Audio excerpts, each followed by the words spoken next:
Now it's time to go to today's talk. The theme is Blossom. So you'll see that every chapter globally will stick to this theme. And as a local host, you can kind of fill it in the way that you see within your own cultural context. So when I think about Blossom, I thought about it in two different ways. Either very floral, as you see here, or it is how someone else finds something and really blossoms up. There's something that happened in life or something that you found and you really come to your full potential. And in conversation with the committee, one name came up very strongly, and I'm very excited to introduce to you our speaker for today. Please give her a big round of applause, Vriko Kwok. Thank you very much. Hello everyone, happy Friday. So happy to be here. Okay, my name is Vriko. Very happy that I got to be here, and thank you for holding this space for me to share my story. When I heard from Mark about the theme Blossom, two very different chapters of my life came to mind. The first one was when I was 21. Fresh out of college, I started my first business idea, and I lost almost all of my savings. And I found myself standing in a fish market in Norway, working my way through things. And then the second chapter is just last year. I ran a 6-day ultramarathon with Lululemon. So if you're wondering how on earth are those two chapters connected, let's find out today. So maybe Blossom don't always look the way we expected. So let's go back in time. This was me when I was 21. Fresh out of college, I thought that I don't want to do the 9 to 5, so I started my first business idea. I was importing clothes from Australia and selling them in Hong Kong. For about 3 weeks, I thought that I would make that happen. And I got 0 order. I invested almost all of my savings in that. And right around that time, I figured it's not going anywhere. So I move on. And then at the time when you're so young, right? Like you just started your first thing and the failure felt very personal. I didn't know what to do. I didn't want to tell my parents and I was almost too ashamed to tell my friends. So I went back to Norway. Maybe you're wondering why Norway, right? I went to school there, Bergen to be exact. And I took a job at the fish market because they pay trilingual speaker really well there. So I went back there. And before I flew back out to Norway, I put the rest of my saving, obviously I didn't learn my first lesson. I put the rest of my saving in a second business idea, which is a handbag company. We'll move on to that later. So I assume no one here has worked at a fish market, right? Anyone? No? Okay, let me paint the picture. So it's Norway, and despite it is summer, every morning you woke up and you heat with the cold air already. Every morning I will be out of the door by 5 a.m. and I will arrive at the fish market. Normally you will be thinking, okay, you will sell fish, you will shack oyster. That's part of my job. But I also have to make sandwiches. I have to wait table. And when it gets busy, I have to clean the floor. I have to wash dishes. And that's my life for 6 months. And every day, no matter how much you scrub, no matter how much you shower, you still smell like fish. So for 6 months, I was selling fish in the morning, and at night I'll go home, I'll work on my laptop, and at the time Instagram was just taking off, influencer was new, and I was working on my business. And at the end of the season, to my surprise, because every day I would go to work and I would tell my colleague, I would tell my boss that, hey, you know what, I'm selling fish here, but I'm also working on my handbag business. It's fashion, okay? And then my boss, she was very kind. Her name is Catherine. Catherine was like, okay, it's the end of the season. We have this celebration dinner. Do you want to come by and pitch to an investor? I was like, Okay, I mean, I had no idea what an investor is. I was just working through things. I still have my first round of stock that I ordered before I left Hong Kong, but I said yes. So I show up at the dinner, and I really didn't have anything nice to wear, right? I was wearing my fish sting tee and then my worn-out jeans and sneakers, and I show up. And I show up at the dinner. The first person I saw when I got through the door was actually another store owner at the fish market, a Norwegian guy.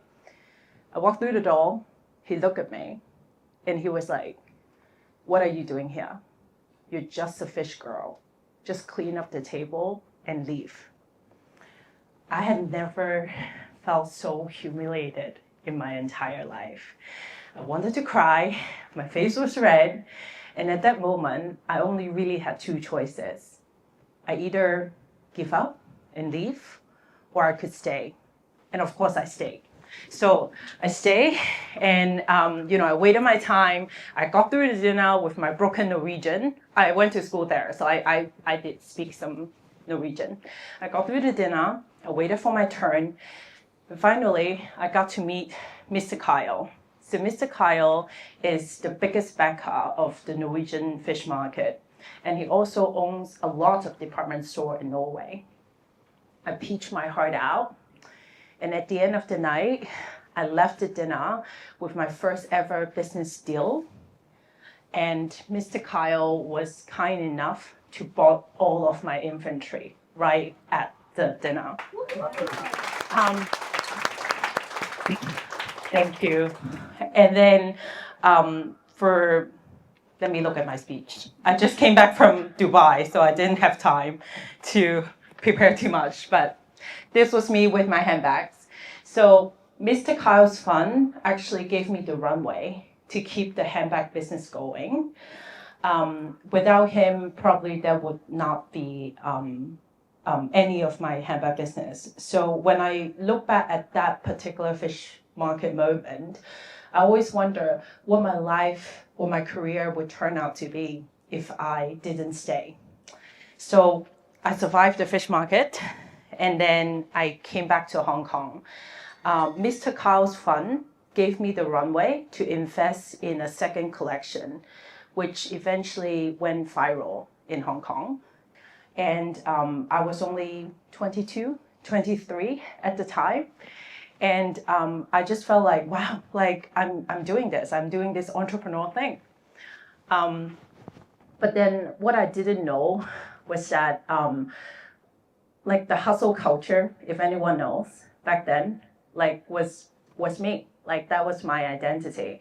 As I go through my handbag business, I was flying out to different fashion weeks event, and I just got busier and busier. And I thought that being busy means that I'm important. So at one point, I was working 19 hours every day for maybe a year. And I found myself weighing at almost 300 pounds. I just wasn't well. And at the time, I didn't really work out because growing up, I've always been bullied in school. I've always felt very self-conscious about my body. And then one day I woke up and I was like, gosh, I can't even walk up a flight of stairs without losing my breath. What's the point of working so hard if I'm not well enough at the end of it to enjoy the fruit of my labor? So I just started going to the gym. I started living really well, making healthy choices. I started with Muay Thai and then weightlifting. And within a year, I lost almost 100 pounds. And then I got into MMA. Like, you see, like I'm very zero or nothing, or like go all out. And then I got into MMA. Any MMA fans here? Any jiu-jitsu players here? Yes, I see you. And then eventually I got into Brazilian jiu-jitsu. And I was progressing really well. I was training with my sensei in Tokyo. And within 6 months, I was fighting at the Asian Championship, in which I won my first athletic medal in my life in my mid-20s. And then, funny enough, what I was doing actually got people's attention. Like, people were looking. And right around this time, I had a really good exit with my first company. And then I started my current business group, which we operate different wellness brands within like hair, skin. So all this happened. And then one brand in particular was looking, which is Lululemon. So at first it was Lululemon Hong Kong who invited me to be their city ambassador. And then during, and then I went on to work with them globally. And it's funny, it took us to 2023, which is the second chapter of my life that I want to share with you. In 2023, I was in Tokyo. I just got engaged. And then the next day, I got a call from Lululemon, my manager. He was like, hey, Vriko, do you want to run like for 24 hours? And in my mind, I was like, wait, what? Because mind you, no matter like I was doing all the workout stuff, but I was still terrified of running. Running was the one thing that scared the hell out of me. Anyone here is scared of running? Show me some hands. Okay. See? Running is scary, right? And that was me. I couldn't even run a single kilometer. Okay? Okay, happy credits. Single kilometer. And then Lululemon choose me, the one ambassador who couldn't run, to run their biggest ultramarathon campaign. And then at the time, I was like, shit, 24 hours, I can make it, right? I mean, I'm tough. 24 hours, I can make it happen. Nah, 3 weeks later, they call me, they'd be like, Vriko, what do you think about 6 days? I was like, 6 days? I was so green, I had no idea what running for 6 days means. But I said yes. I mean, of course I said yes. I'm just not the type of person that say no. Like, I want to challenge myself. I said yes. Let's see what happens, right? I was like, in my mind, I was like, if it gets too difficult, I can always walk, right? I don't have to run the entire 6 days. I could walk. Okay, no problem. Then they flew me to Vancouver. And then we started doing all these running tests. And I realized that shit, like I'm not really good at running. But anyway, we're at the global press conference now. So there are 10 of us from all around the world. We see, this is the world record holders. Any runners here? Ultramarathon runners? Kim Heron. She, at the time, just broke the US women's ultra running record, where she ran, I think, 580 kilometers in a couple of days. I can't remember how long, but she can run. And then for the rest of my teammates, they are all world record holders, cross record holders, really amazing runners. This is my coach. She also holds like a US record. So, and then there's me. Can't even run a single kilometer. Haven't run a half marathon. No running experience whatsoever. And then at the Global Press Conference in front of 200 international press, the CMO of Lululemon, Nikki, she was asking us one by one, what's your mileage goal? Because right around this time, okay, we have 11 months from this point onwards to prepare for a 6-day ultramarathon in the desert, okay? And I, remember, couldn't even run a single kilometer. And then I was thinking to myself, I was like, okay, before I got onto the stage, I was like, well, you need to announce your goal. And I was like, okay, well, and a marathon is 40-ish kilometer, and an ultra is anything longer than a marathon. So I was like, okay, let's do 50K, 1 ultra a day, 6 days in a row. I can do it, right? I mean, 300K, why not? So I announced in front of the entire world that I'm gonna run in 11 months from a newbie runner to run a 300K in 6 days, back to back, no stop. And then I remember the looks in the audience. They were like, what the? Like, you can't even run a single kilometer. What are you gonna do? And I feel like I was back at the fish market again. Like the disbelief and the fact that I felt like I have to prove myself, you know? And I remember the CEO of Lululemon sitting in front of me. He was, because he's also an ultra runner. And then I spent the next 11 months training really hard. I trained 30 hours every week. I would run, I will hike, I will do the rehab, bodybuilding for the lower body. And I did VO2 max test 3 times. Anyone here has done a VO2 max test? Okay, I see you runners. Here. So basically this is, you run as fast as you can, and then they just keep ramping it up until you can't run anymore. So I did that 3 times. And I really started to build myself up.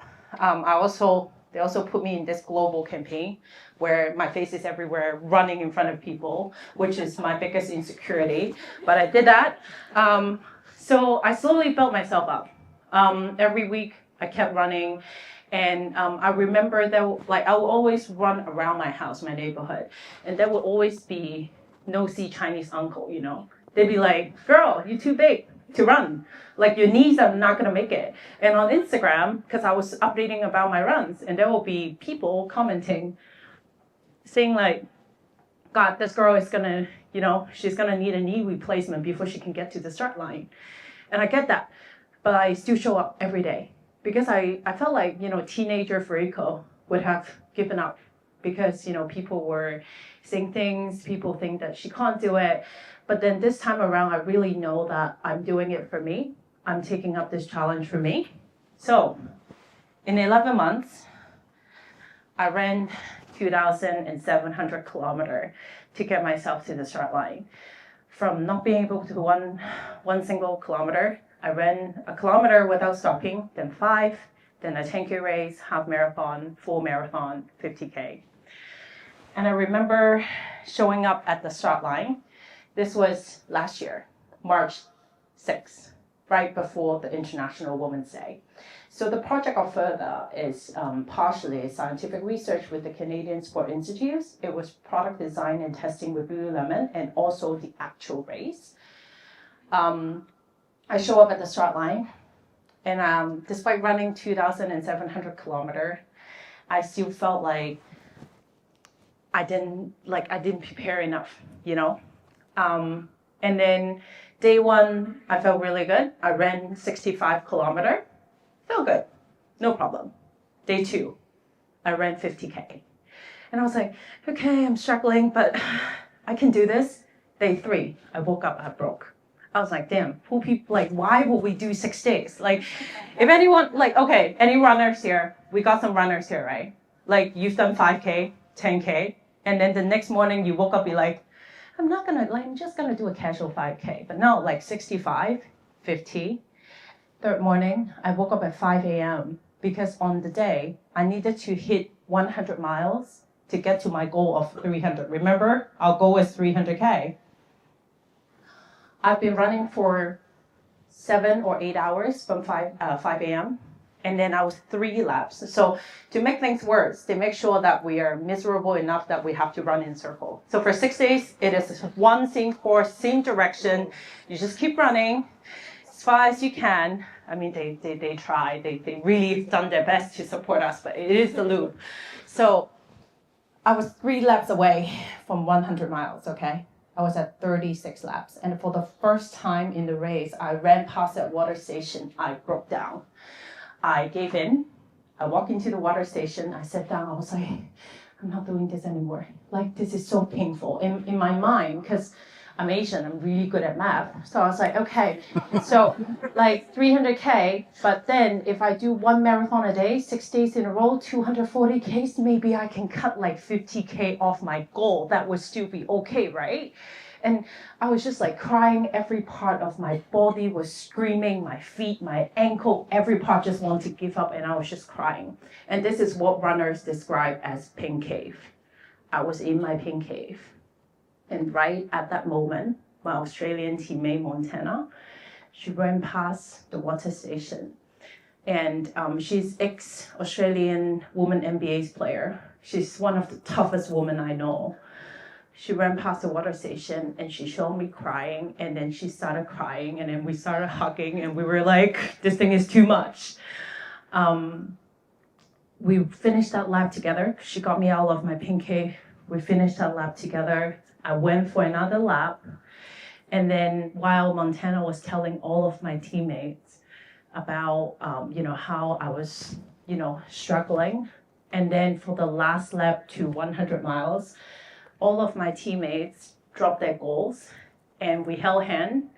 We bitched about how hard this is, and we went to my 100 miles mark together.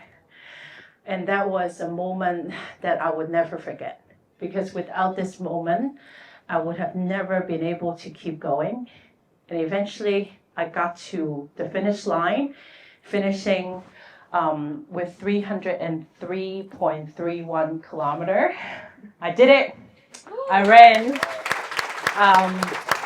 for 6 days. Thank you. I ran for 6 days, and this was 7.5 marathon. And from someone who didn't remember, I couldn't even run a single kilometer to begin with. So, I actually managed to go through all of this without looking at my script. Okay. Let me. And then I realized, because I have to tie it back to the theme, right? Blossom. So, and then I realized that the blossom isn't about being fast, isn't about being perfect or winning. Maybe it is about staying. Maybe it is about showing up and letting others carry you when you feel like you can't keep going. For the longest time, I thought that I was blooming for other people to prove myself, to win, to tell people that I'm successful. But maybe blossom aren't for applause. Isn't it so wasteful if life is all about the bloom, but not everything in between? I think I want to share this one quote that I always go back to, which is, this is the Chinese quotation. I assume most of you don't read Chinese, so this is the translation. You cannot rush a flower to blossom. All you can control is your lesson in patience. But patience itself doesn't bloom the flower either. The flower blooms in its own time. We cannot really control when is our win going to happen. We cannot control when is the highlights of our life. All we could control is our mentality, how we approach this. And the only thing we have control is how we live our life. And and I'm a big believer that we owe it to ourselves to live life to our fullest potential. So the cheesy part is done. Okay. Sorry. And I want to share the last bit of the story to wrap up my sharing. So I actually went back to Norway. I went back to the fish market. And remember the guy who once humiliated me to my face? I went back to Norway, and I found out that his business has gone bankrupt. Karma. Oh, no. And then I went on to create more business than I could ever dreamed of. So I think the last bit of my sharing really, I think when I look at the theme Blossom, I think it's one thing that we have our bloom, we enjoy everything in between. But the reason why we're all here today is to connect, because at the end of the day, one blossom, it grows, it has this moment. But what keeps the ripples effect going is that we connect with each other so that we inspire each other to keep glowing. And yeah, this is my sharing. And then I also prepared the last bit, which is a video from my ultramarathon, the moment I share with you. Lululemon got it on camera, so I want to share with you. Thank you very much. After this, I'll play the video, and then before you go, please grab a set of the gifts. It is from one of my brands that you can find it on Sephora as well. It is my hair brand. So you have the award, they're both award winning actually. So you have the regenerating shampoo for the runners here. It is great for scalp cleansing. And then we have a keratin treatment for all of you, or maybe your wife or girlfriends. But please grab one set before you go out. And then thank you very much.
Big round of applause for Vriko. Give me a second. I'm a sucker for that kind of thing. I know, I cry every time I look at this. I was like, oh. Yeah. It is time for a little Q&A. I'm sure you have a ton of questions to ask. You can hold on to your microphone and I'll walk around. So I'm gonna start right here with Simon. Well done. I don't even think I could do one marathon, let alone an ultra marathon. You could. Trust me. As someone who's had knee problem in the past, how are your knees? And I have a follow-up question as well. So like the more you run in a proper form, the stronger your knees are gonna be. So Second question, that video, one motion. Where do you go in your head every time you see it? Does it take you straight back, or do you see that you've grown from that moment? What goes through your head? it's such a beautiful question. This video always took me back in time. And it also reminds me that when I was showing up at the race, all I was thinking was, gosh, I'm not going to make this. Like, what if something happened? Because, I'm such a type A person. I want to make sure everything is perfect.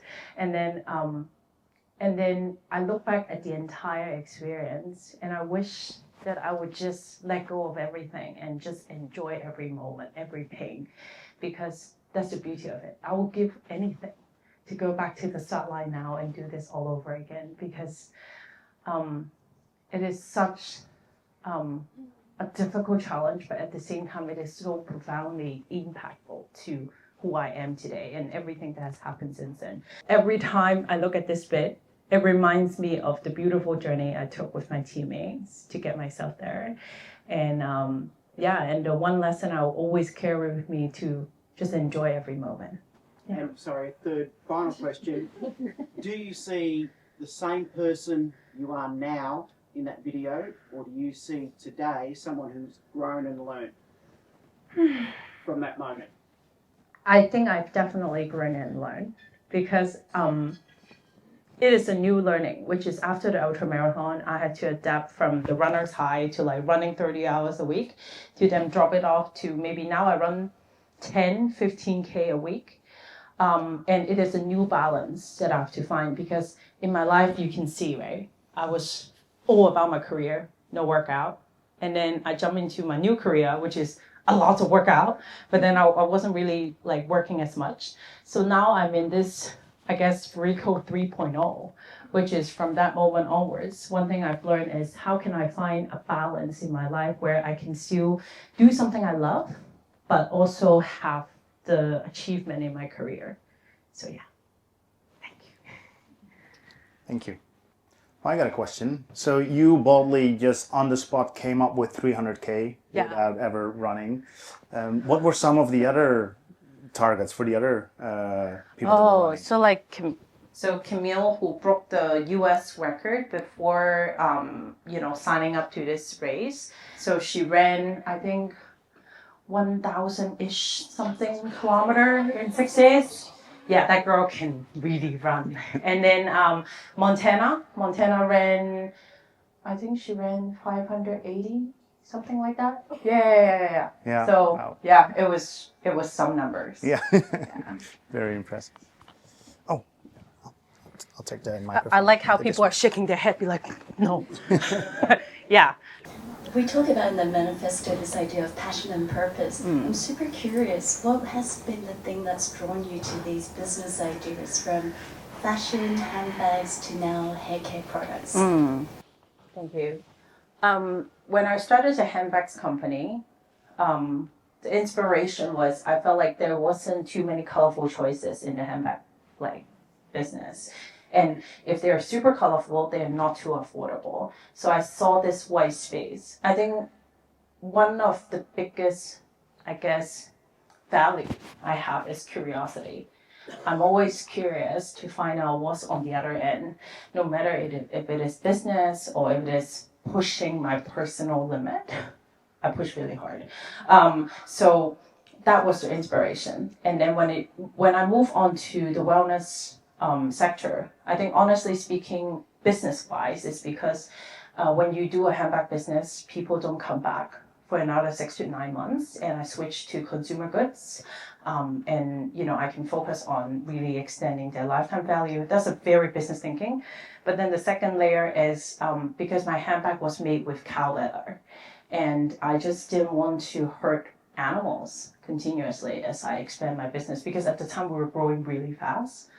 So I switched on to do something that is more wellness centric. So we started our wellness group in Hawaii because I was living in Hawaii on and off with my business partner. We started off with skincare, and then we moved on to hair care because I want to be able to do something that brings good impact to the community. So that was also my second inspiration, if that answers your question. Hi, I'm really curious, how do you stay grounded? I mean, you have run so fast, like built your business so big. What's your everyday routine, or what's your everyday thing that you do to keep motivated from the ideas? Because I always have a lot of ideas, but for me, like as an INFP, who always like the passion dies down and then kind of just lay low. How do you keep it up? Thank you. That's actually an excellent question, because recently I was in this Standard Charter entrepreneurship thing, and then one of the judge actually said a lot of women, not trying to be sexist, but it is statistic, which is a lot of women start their business because of passion. And then the passion fades out, and then they just like, what am I going to do next, right?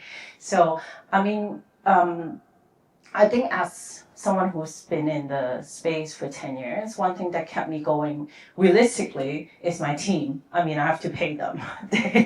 And then deeper sense, I guess, is if you can start something with a passion, but you really have to map out your vision. Like, for example, I think we packed Toll a couple years back with our group because we were so focused on Hong Kong and Macau business. And then I think ultimately startup founders is also leaders, we're survivors, and then we have to figure out what are we going to do next, right? So we map out the vision to expand globally, and then that changes because then it comes new challenges, and then I'm motivated again to tackle new challenges. So, and then to answer the first bit of your question, which is how do I keep myself motivated or grounded? I have 5 dogs. So, so they're all rescue, and after work, no matter how busy I am, no matter how occupied my mind is, I always go home to them. I pet them, I spend time with them, and that kept me grounded. And and then of course I have a very crazy schedule. It also sort of keep my headspace in places so that I don't feel lost.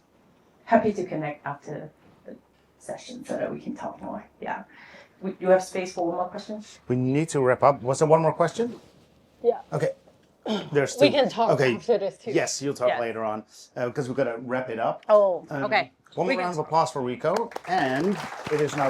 Okay, I need to stay here. Okay. I keep trying to leave. We're going to invite Nick over. Nick is our paper cutting artist, and he made a unique gift just for you. Beautiful. Thank you so much. Wow.